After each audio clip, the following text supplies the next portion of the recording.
Hola, buen día. La idea de hoy es dar una clase sobre algunas recomendaciones para la gestión emocional frente al afrontamiento del estrés profesional suscitado por la atención de pacientes en el contexto del COVID-19.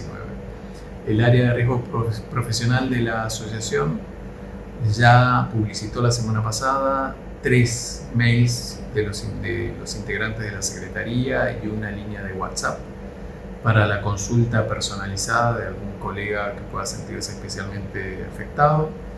Y es una línea que viene dando resultados, entiendo que muy interesantes, y entiendo que de ayuda para los colegas que lo consultaron. Los colegas que consultaron no necesariamente tenían una especial afectación, un padecimiento de salud mental. Muchas veces han sido simplemente algunas dudas genéricas sobre cómo mejorar su manejo de la empatía, cómo mejorar su comunicación. Nos adaptamos a la clase digital, nos adaptamos a la situación que tiene que ver justamente con el tema de hoy. La pandemia del COVID-19 ya lleva algún tiempo y Argentina se viene beneficiando de la experiencia de los otros países. Justamente también en relación a las temáticas de salud mental, ya hay bastante bibliografía sobre los efectos que ha producido en los equipos de atención la atención de pacientes durante la pandemia. Así que nos podemos beneficiar y ya hay unas cuantas recomendaciones que se incorporan a lo que es la bibliografía en agotamiento profesional de los médicos, que es una temática muy en boga.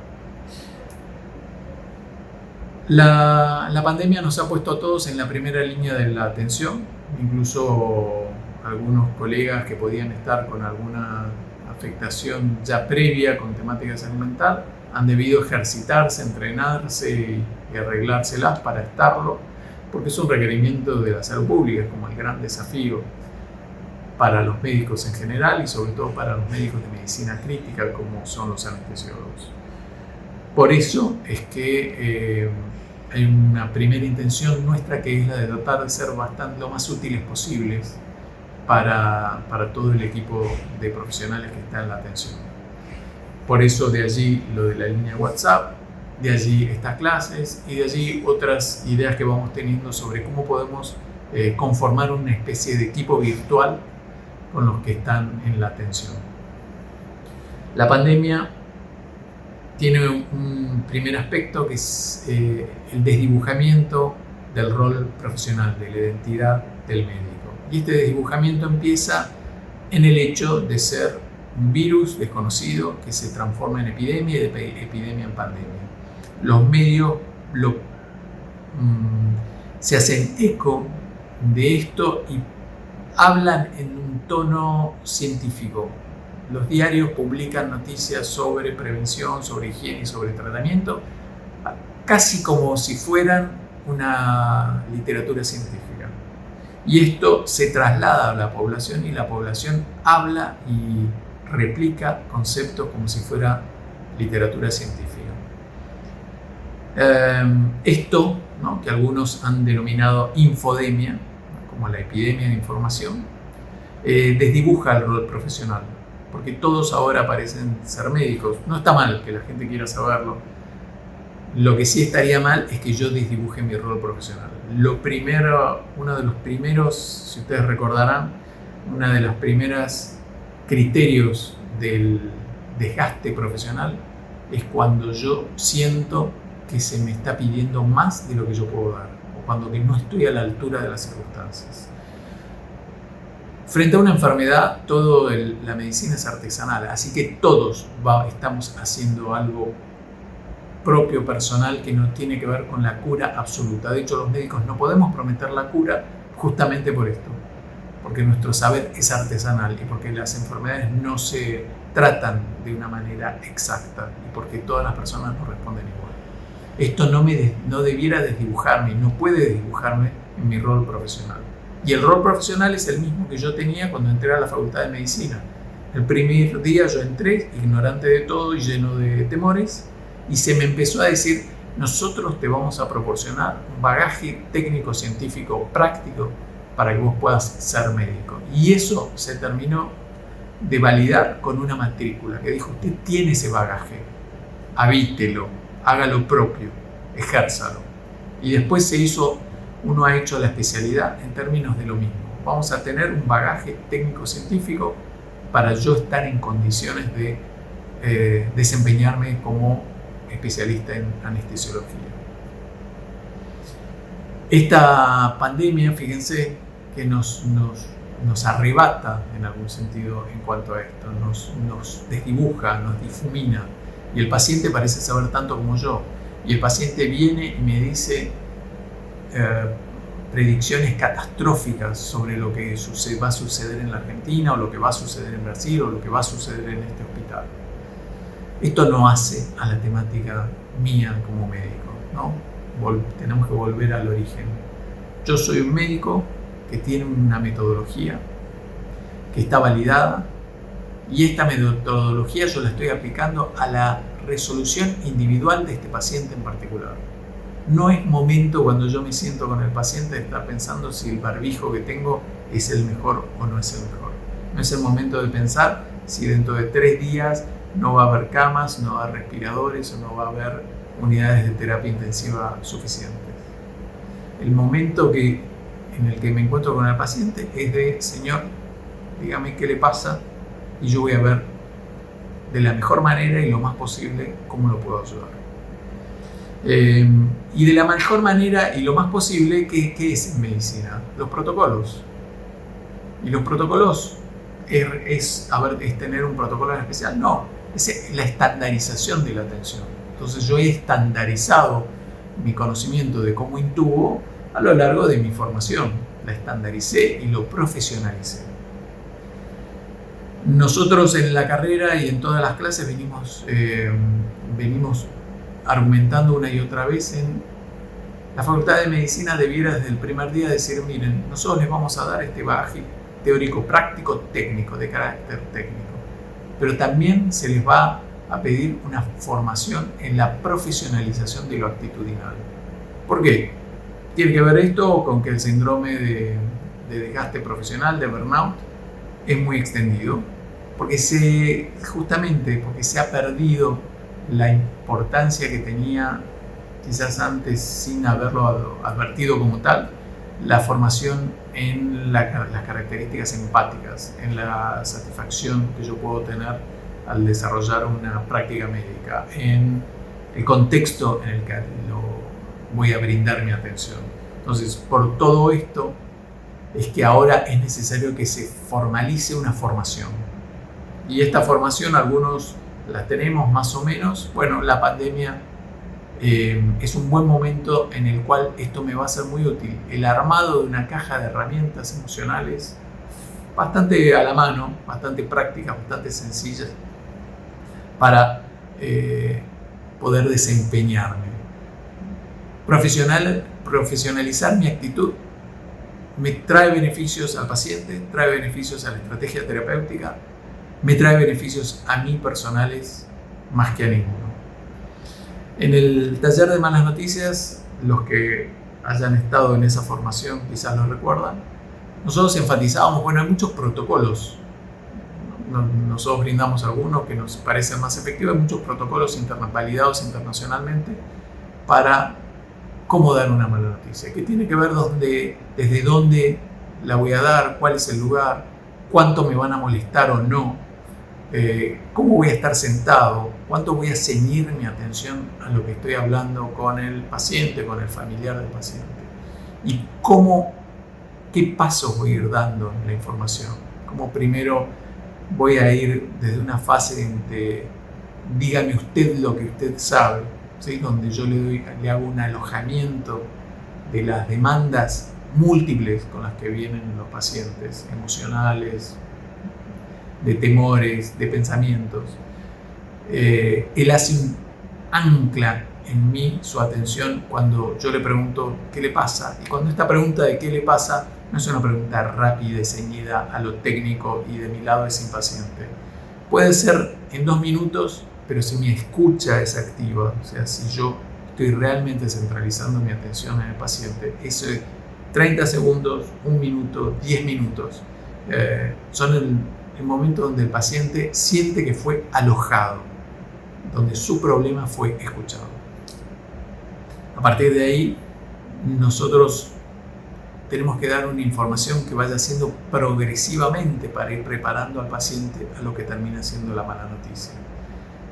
¿Y es importante esto? Sí, es muy importante, porque el paciente o el familiar del paciente, a partir de ese momento fundacional, que es haber escuchado una noticia que le va a transformar la vida, o es haber escuchado que un hijo, un hermano, un papá se murió, las consecuencias de eso va a ser un duelo patológico o un duelo normal. Y el duelo patológico es un problema, sí, es un problema grave para el paciente, porque es un trastorno de salud mental que va a tener que tratar y que le va a traer consecuencias. Y también es un problema para mí. Primero, por el daño emocional que me va a hacer la reacción del paciente. Segundo, porque los duelos patológicos se tramitan de alguna manera y muchos duelos patológicos se tramitan en causas judiciales. Con lo cual hay múltiples razones por las cuales yo debiera seguir el protocolo. ¿Y tiene que ver esto con el COVID-19? Sí, tiene que ver. El aprendizaje, el entrenamiento en malas noticias es una de las mejores muestras de cómo puedo profesionalizar mi gestión de comunicación médico-paciente. Y al profesionalizar esta gestión de comunicación, estoy mejorando mucho mis posibilidades de éxito terapéutico. Estoy mejorando mucho mi resguardo emocional, mi sensación de satisfacción personal. Y estoy finalmente resguardando plenamente mi identidad médica. Que fíjense que esto es el primer concepto de lo que dijimos en esta clase. Yo no puedo quedar desdibujado, por más pandemia que sea, por más infodemia que tenga, por más miedo que tenga el paciente, por más dantesca que sea la situación que yo pueda ver en la guardia, no puedo quedar desdibujado en yo soy un profesional médico que tiene una metodología que se está sentando con un paciente en particular que tiene un problema en particular. Nosotros no atendemos poblaciones, cada uno de nosotros atiende a un paciente en un momento en particular y lo ayuda en ese momento en particular. Esto que yo digo desde el escritorio puede sonar abstracto, puede sonar que no es una herramienta propia para el que está en la guardia del hospital Paroicén de La Matanza. Sin embargo, la verdad es que lo es. La verdad es que lo es. En mi caso en particular lo es, y lo es en el caso de todos los colegas que nosotros nos han consultado o hemos atendido en estos 8 años en la asociación. Entonces, la permanencia de la identidad del anestesiólogo, la profesionalización en la gestión de comunicación es un factor de salud mental sumamente recomendable. Más allá de esto, ustedes seguramente me van a decir, bueno, pero esta realidad va a venir. Bueno, primero, segunda recomendación, vamos paso a paso. Puede ser que en la Argentina la pandemia adquiera las proporciones que adquirió en ciertos países de Europa, puede ser que nuestras instalaciones no sean las mejores, pero esto no es lo que está sucediendo al día de hoy. O sea, si al día de mañana eso sucede, hay gente que está pensando escenarios de empeoramiento, nos iremos adecuando al día a día. Porque recordemos esto, no es nuestro rol, no somos los sanitaristas que están a cargo de la gestión de esta pandemia en el país, estar pensando y replicando en mi pensamiento y pensándolo a la noche si la situación en la guardia dentro de 10 días va a ser inabordable. Mi temática al día de hoy es cómo fue mi día y cómo va a ser el día de mañana. Yo a lo largo de la atención con un paciente voy a tener algunas dificultades que las tengo naturalmente y que quizás en esta pandemia se pueden agravar. Lo primero es esto.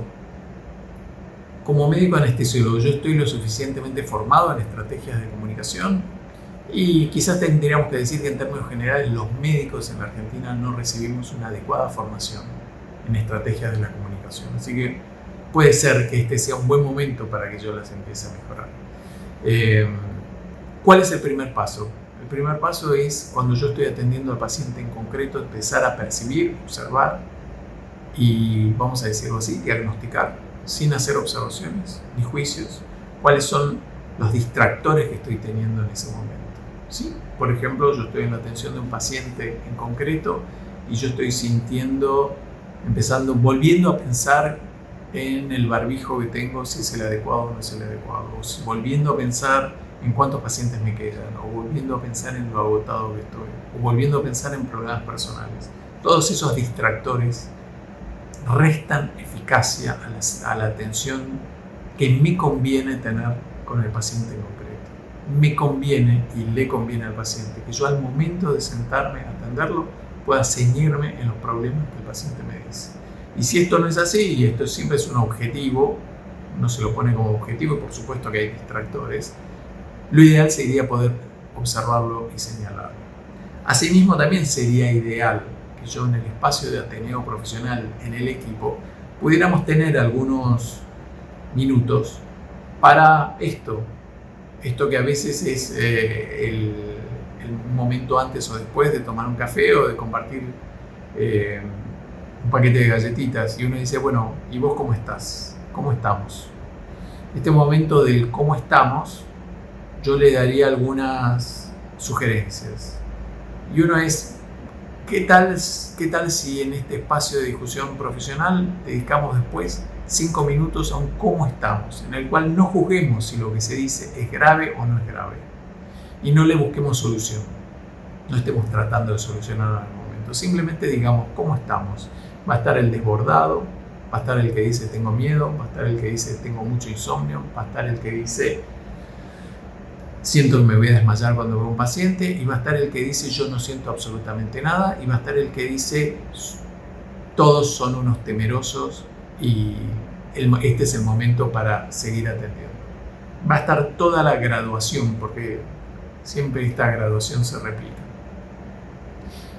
Lo interesante sería poder que alguien lo anotara, estos diferentes puntos, y que en tal caso se consulten. De hecho, sería interesante para nosotros que ese detalle de observaciones nos lo puedan consultar a este número de WhatsApp que hemos dado, para empezar a gestionarlo en particular.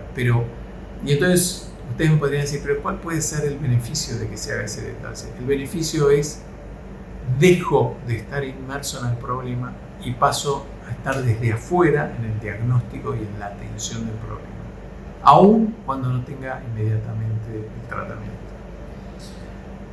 Por supuesto que hay cantidad de otros aspectos que podemos ir trabajando y que serían muy interesantes, cómo es la naturaleza del estrés, cuáles son las características, cómo son mis estrategias de resolución de conflictos, cuánto logro gestionar mis emociones, cuánto logro pensar en un más allá del paciente cuando estoy con el paciente en sí mismo, cuánto logro comunicarme con mi equipo. Hay muchas plataformas de abordaje de la temática de malgaste profesional y todas son solucionables. Todas lo único que requieren es un cierto entrenamiento. Un poco entonces esta primera clase es una introducción a la temática, empezar a tirar algunas sugerencias, algunas servirán, algunas no, y ponernos a disposición para empezar a elaborar soluciones. Bueno, muchas gracias.